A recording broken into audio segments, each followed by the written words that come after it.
जय हिंद दोस्तों, मैं भूपेन नामदेव। कैसे हो आप लोग? आशा करता हूँ आप लोग अच्छे होंगे। जैसा कि आप स्क्रीन पर देख रहे हो, यह पेपर दिल्ली पुलिस कांस्टेबल का प्रीवियस ईयर का पेपर है। तो आज हम कंप्यूटर के सेक्शन को सॉल्व करने वाले हैं, क्योंकि आपका जो जीके जीएस है और आपका रीजनिंग है उसके प्रीवियस ईयर के पेपर में सॉल्व करा चुका हूँ। बाकी आपका कंप्यूटर का रह गया है।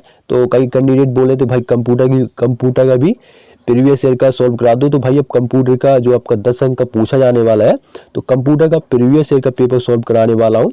तो आपका कंप्यूटर जो है आपका 10 अंक का पूछा जाता है।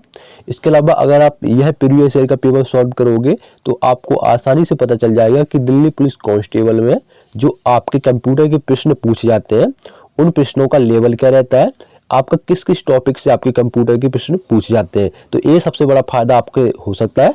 तो दिल्ली पुलिस कांस्टेबल का जो प्रीवियस ईयर का पेपर वो जरूर सॉल्व करें। चलिए दोस्तों, वीडियो स्टार्ट करते हैं। इसके अलावा वीडियो को लाइक करिएगा, शेयर भी कर दीजिएगा, अच्छा लगे तो चैनल को सब्सक्राइब भी कर लीजिए। तो देखो, वीडियो स्टार्ट करने से पहले आपको जितना भी मैं प्रीवियस ईयर का पेपर सॉल्व कराया हूँ उसमें आपका देखो एमएस वर्ड हो गया, ठीक है ना, एमएस वर्ड हो गया, एमएस एक्सेल हो गया और आपका पावर पॉइंट, ठीक है। ये इन्हीं 3 टॉपिक से आपके प्रश्न बन रहे हैं। 6-7 प्रश्न तो आपका इन्हीं टॉपिक से बन रहे हैं। तो इन टॉपिक को आपको अच्छे से कवर कर लेना है, ठीक है। तो आपका जो पहला प्रश्न है वो है एमएस एक्सेल वर्कशीट में किसी सेल के कंटेंट को एडिट करने के लिए निम्नलिखित में से कौन सी क्रिया की जाती है। तो अब अपन को किसी कंटेंट को आपको एडिट करना है तो आपको सेल पर डबल क्लिक करना पड़ेगा, ठीक है ना। किस पर? सेल पर डबल क्लिक करना पड़ेगा। तो ऑप्शन 3 आपका राइट आंसर होगा, ठीक है। और अगला प्रश्न देखो, अगला प्रश्न भी एक्सेल से है। तो 2 प्रश्न आपके एक्सेल से ही हो गए। एमएस एक्सेल वर्कशीट में वर्कशीट डॉट डॉट भाग में जूम बार दिखाई देता है। तो कहाँ दिखाई देता है? तो वो बॉटम राइट पर दिखाई देता है। कहाँ पर? बॉटम राइट पर। ऑप्शन 4 आपका राइट आंसर होगा, ठीक है। अब अगला प्रश्न आपका, निम्नलिखित में से कौन सा सम प्रतीक या कैरेक्टर ईमेल आईडी का एक भाग होना चाहिए। तो कौन सा होना चाहिए? वो है आपका @। तो आप सभी लोग जानते हैं, अपना नाम डलता है फिर @ अपना नाम पे कुछ संख्या पे @.com डाल देते हैं, ठीक है ना। तो देखो, आपको सबको पता है कि आपका ईमेल आईडी में @ का उपयोग होता है। क्या इस डॉलर का उपयोग होता है? बिल्कुल नहीं। एंड का इसका भी और ना इस डॉट का होता है, ठीक है ना। @ का होता है, ये आप देखे होंगे, ठीक है ना। तो ऑप्शन 2 आपका राइट आंसर होगा। अगला प्रश्न है, देखो अगला प्रश्न एमएस वर्ड से आ गया। एमएस वर्ड में एक नया डॉक्यूमेंट खोलने के लिए निम्नलिखित में से किस कीबोर्ड शॉर्टकट का उपयोग किया जाता है। तो देखिए, अगर आपको नया डॉक्यूमेंट खोलना है तो कंट्रोल+न्यू दबाएंगे, ठीक है, न्यू। तो आपका नया डॉक्यूमेंट खुल जाएगा, ठीक है ना। इसके अलावा आपका WA विंडो वाला खोलने वाला है।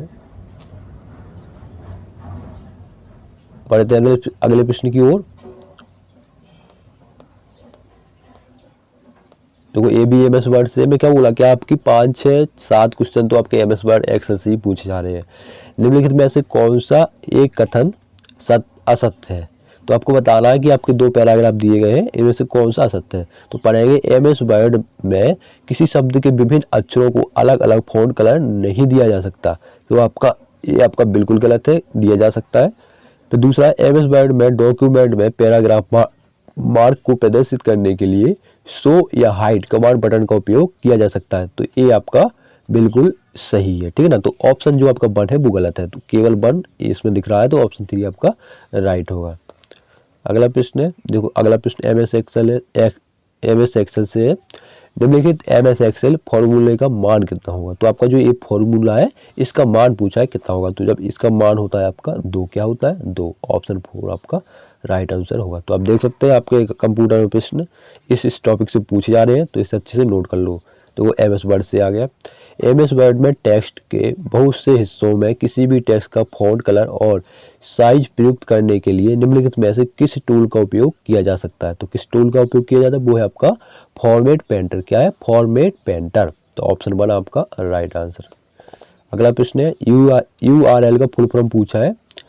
URL शब्द का क्या अर्थ है। तो URL का फुल फॉर्म होता है यूनिफॉर्म रिसोर्स लोकेटर। क्या होता है? Uniform resource locator. ऑप्शन 4 आपका राइट आंसर होगा। अगर ऐसे प्रश्न आएंगे तो बन ही जाएंगे, लेकिन ऐसे नहीं पूछता, वो घुमा फिरा के पूछता है। अगला प्रश्न है, आपस में संबंधित वेब पेजों का एक संग्रह कहलाता है। तो क्या कहलाता है? वो आपका वेबसाइट कहलाता है। क्या कहलाता है? वेबसाइट। ठीक है ना, ऑप्शन 2 आपका राइट आंसर है। आपस में संबंधित वेब पेजों का एक संग्रह वेबसाइट कहलाता है। अगला प्रश्न है, निम्नलिखित में से कौन सा एक वर्ड प्रोसेसिंग सॉफ्टवेयर नहीं है? तो कौन सा नहीं है? वो है आपका MS एक्सेल।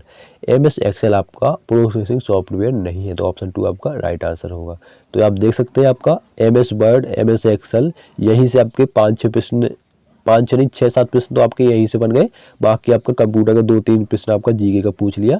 तो आप देख सकते हैं, तो MS वर्ड और एक्सेल आपको अच्छे से कवर करना है। कुछ भी डाउट हो तो पूछ लीजिएगा। वीडियो को लाइक कर लो और चैनल को सब्सक्राइब कर लो। आपके लिए मज़ेदार वीडियो लाता रहता हूँ। मिलते हैं किसी नेक्स्ट वीडियो में, तब तक के लिए जय हिंद, जय भारत।